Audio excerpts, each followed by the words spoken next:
The views expressed on this program do not necessarily reflect those of this station.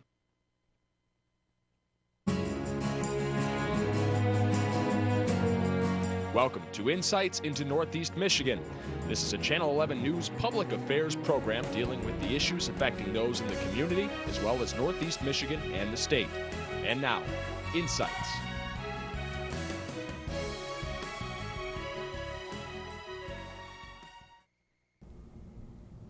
Welcome to Insights. I'm Annie Taylor. Today we are sitting with Russ Green, the Deputy Superintendent and Resource Coordinator of the Thunder Bay National Marine Sanctuary, right here in Alpena.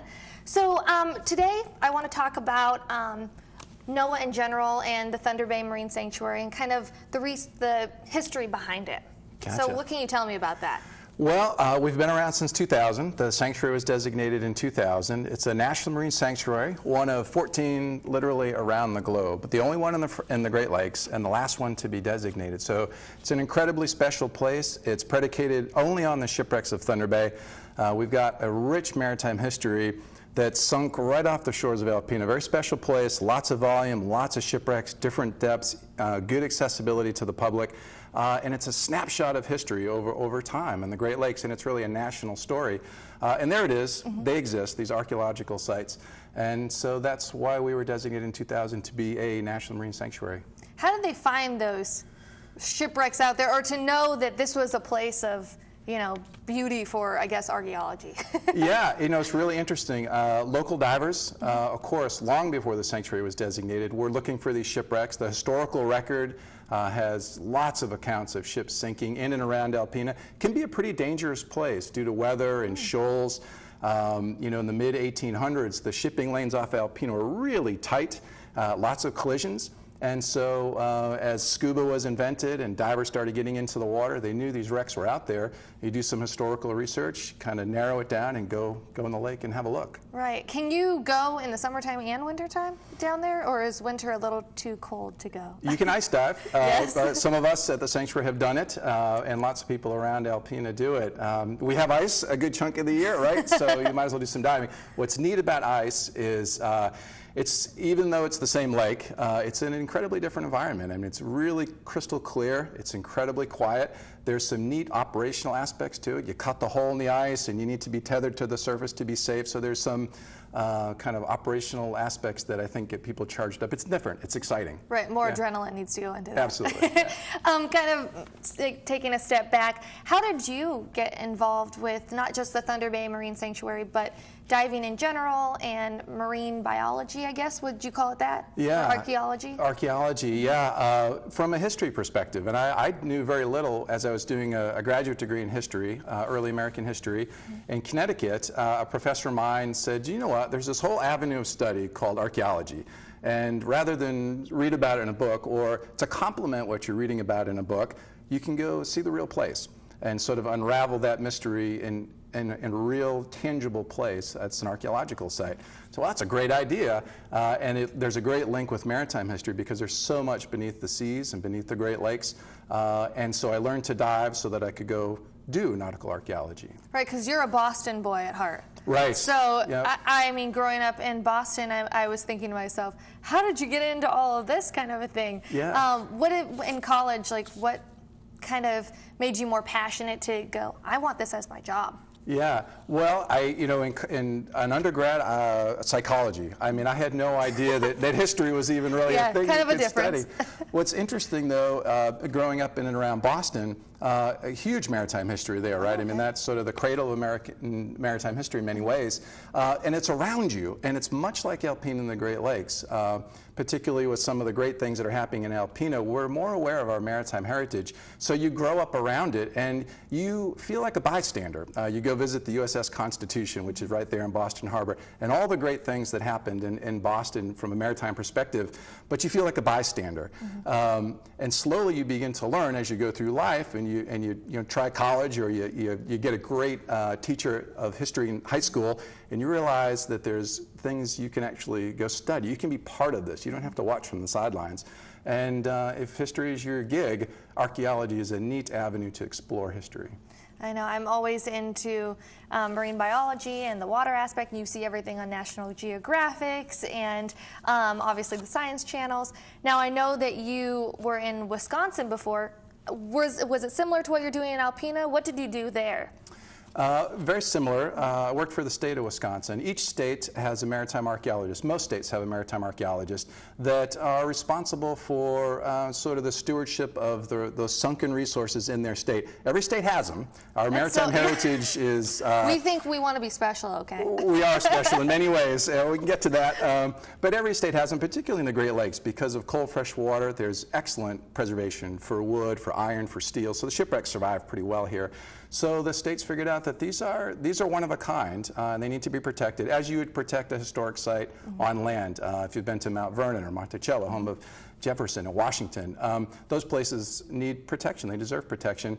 And as a collection, the Great Lakes has individual sites, these shipwreck sites, that if you take them in their totality, tell a story that is about us. It's about the American people. It's a hard one to get to because when you look out on a lake, it's flat some days it's choppy.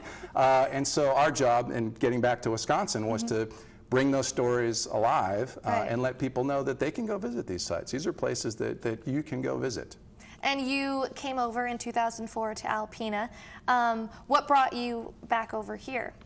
The sanctuary. The sanctuary was about 4 years old. A friend of mine, Jeff Gray, who's the superintendent, invited me over. So we interviewed and applied for the job, and it worked out. That was great. But we get to do some really great things, much like we did in Wisconsin, on a little bit bigger scale. What I really like about the sanctuary, and even in the early days it was this way, but it has evolved to, our mantra is be relevant. How can we take these underwater sites, these archaeological sites, and expand on that idea that they're not just for historians or archaeologists. They shouldn't be protected and sort of put in a glass box. How do you make them relevant? How do you get the public in touch with them?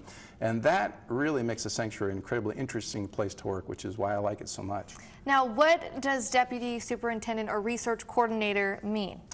Well, you get to spend some time in the field, so coordinating our vessel operations and planning research projects and inviting other researchers to come and coupling our projects together, getting people excited about the sanctuary. That's part of it. There's a fair bit of administration that goes along with it. I suppose that's the deputy superintendent part. We like that word, deputy. Yeah, right. Keep that around. Exactly. And but all of these little pieces go into, whatever role you have in the sanctuary, all of those pieces go into the final product, which is, again, making us relevant. It's a pretty neat team over there. That's great. Well, when we come back, we're going to discuss more about what's in front of us, so stay with us.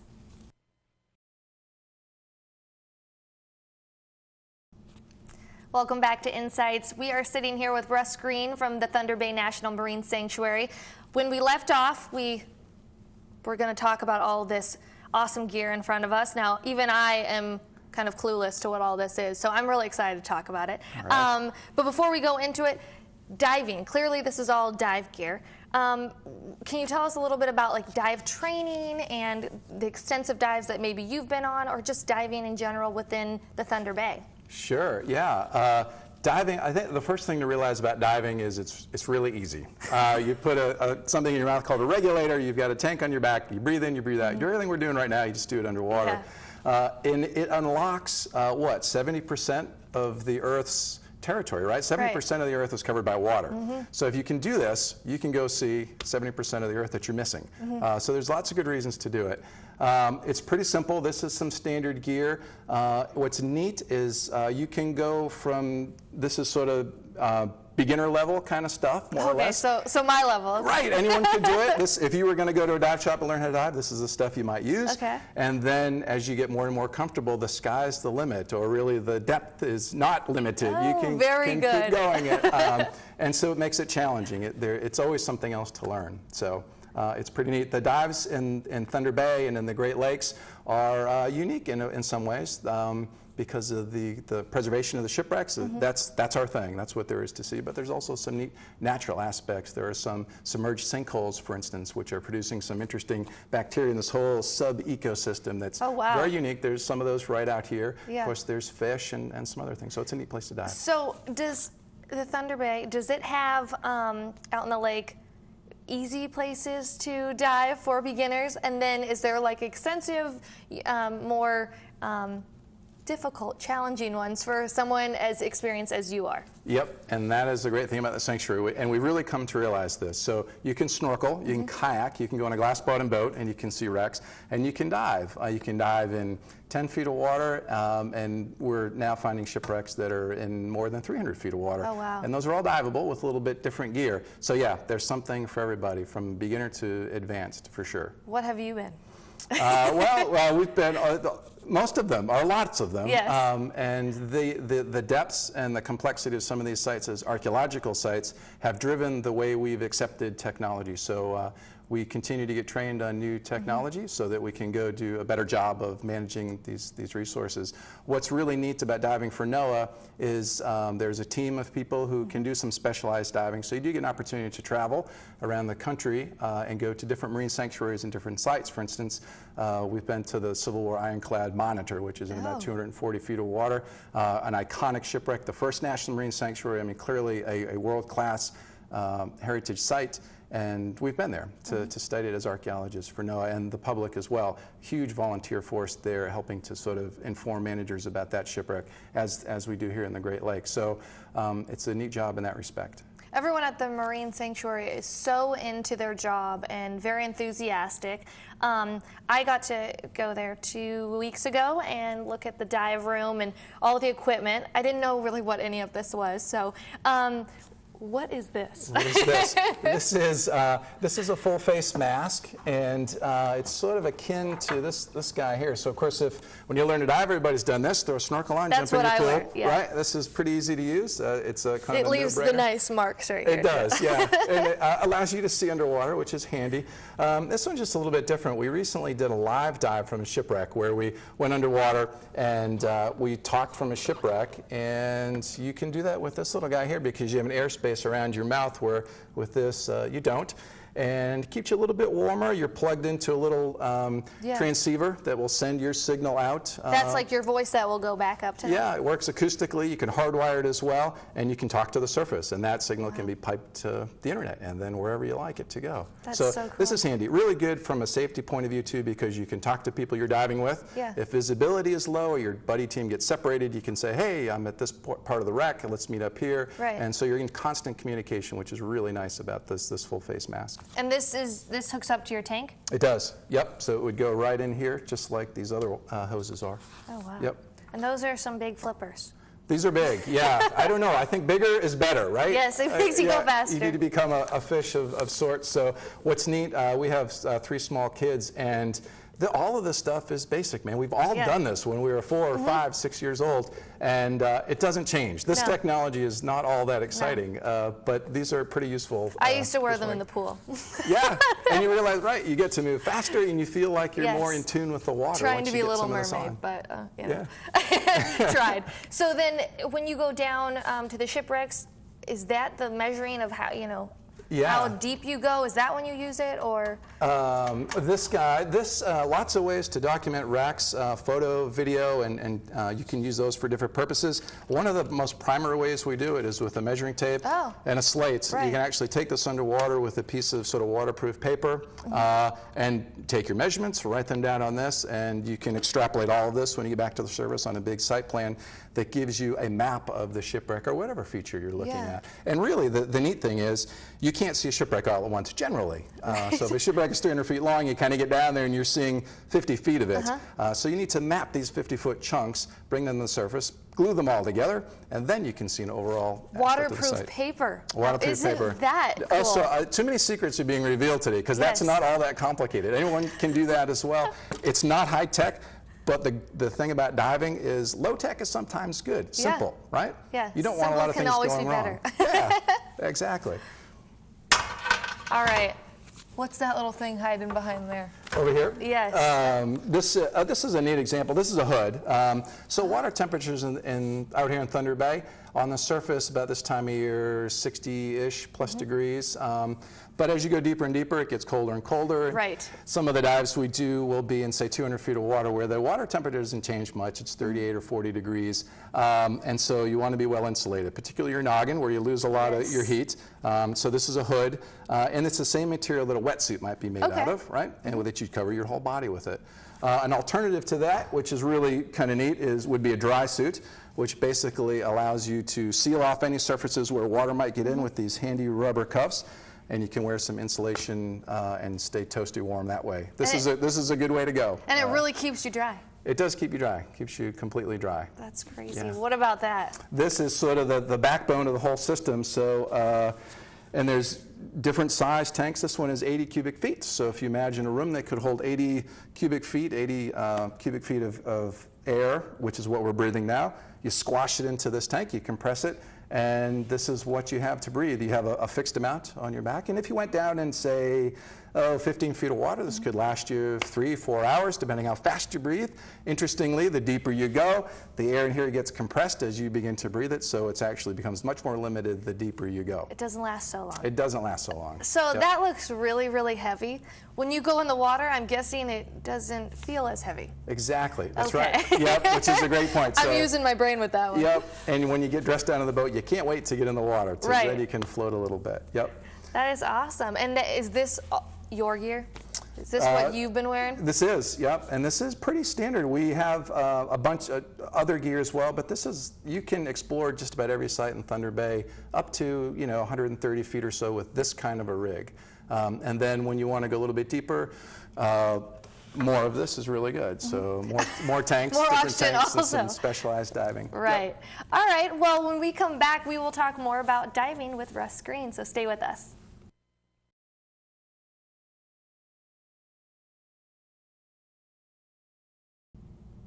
Welcome back to Insights. Before we took a break, we were discussing all of the cool equipment that we have here for diving. Now, Russ, there's a lot of equipment here, but what other equipment that you didn't bring that's also really awesome? Yeah, cameras and video are a big part of what we do. So we'll take some cameras and put them in sort of big waterproof housing with big lights. Sort of the deeper you go, the less ambient light, the less sunlight reaches down there. So you bring more light. So if you go dive, and depending on what we want to do on that particular dive, you could be task loaded with things like the slate and the tape, plus a camera. And then, of course, the deeper you go, the more gas you're going to bring to breathe. And so you might have 2 of these on your back, and you might have 2 slung to either side. So you'd be task loaded pretty heavy with all kinds of equipment. There's some good videographers out there at the Marine Sanctuary? There are, and there's some great ones in town. Lots of the imagery we have comes from volunteers and folks who have been diving the sanctuary for years, long before the sanctuary was here.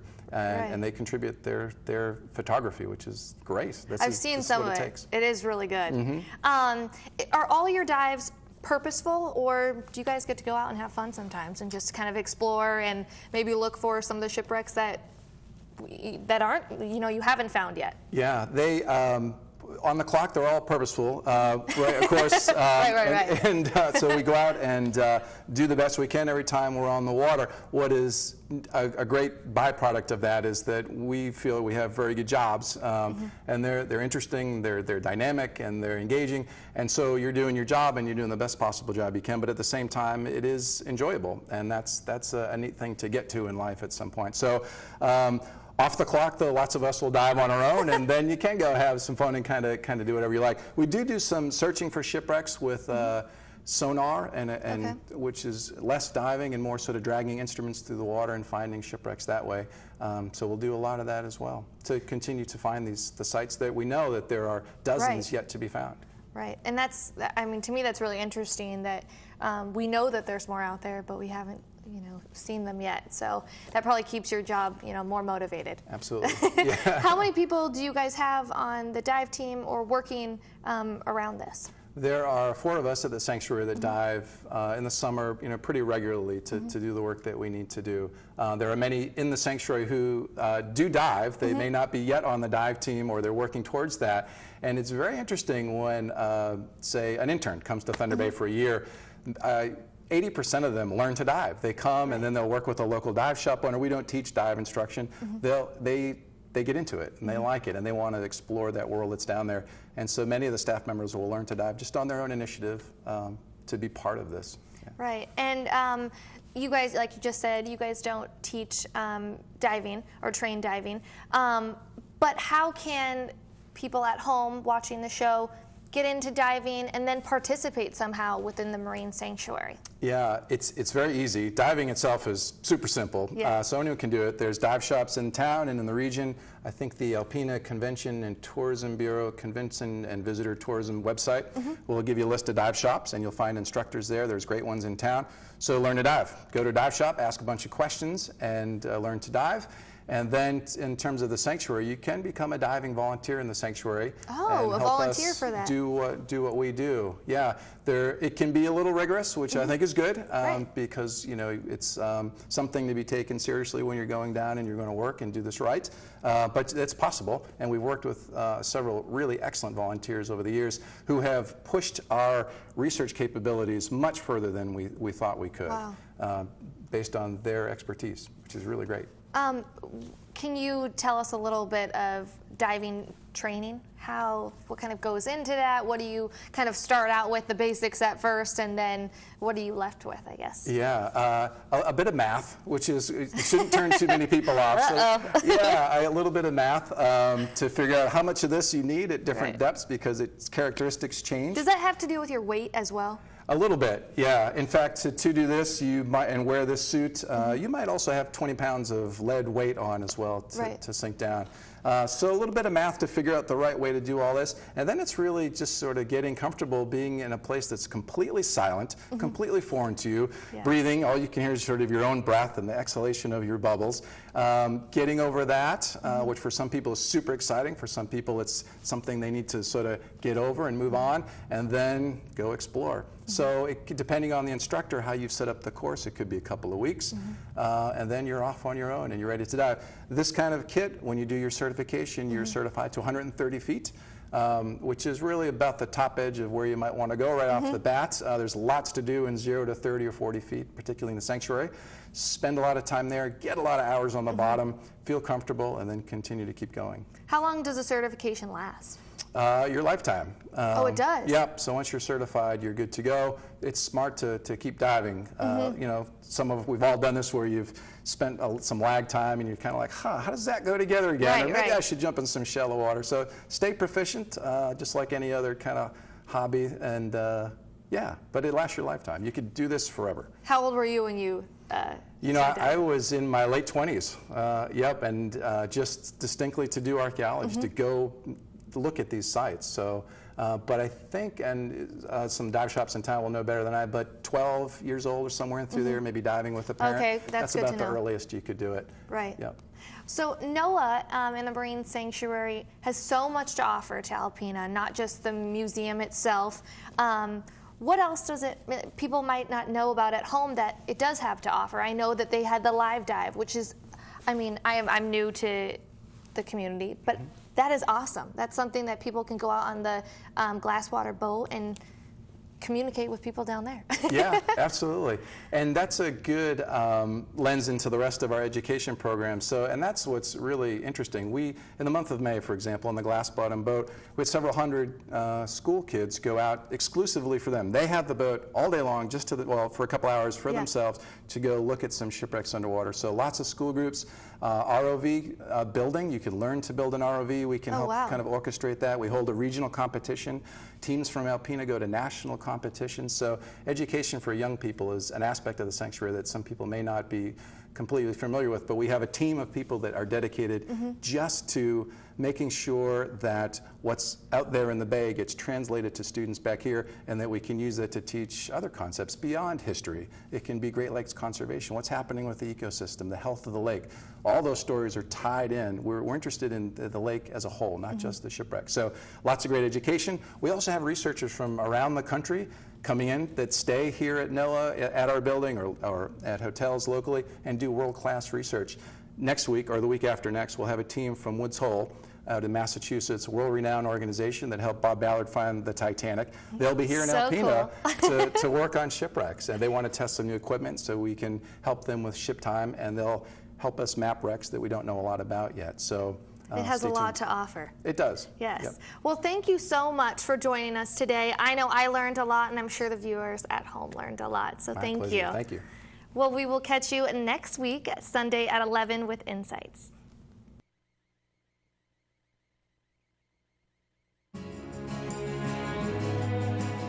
Insights into Northeast Michigan has been a Channel 11 News public affairs program. If you have any comments, suggestions, or topics you would like to see on a future show, please email us at the web address on the screen. This has been a production of Thunder Bay Broadcasting Corporation. All rights reserved.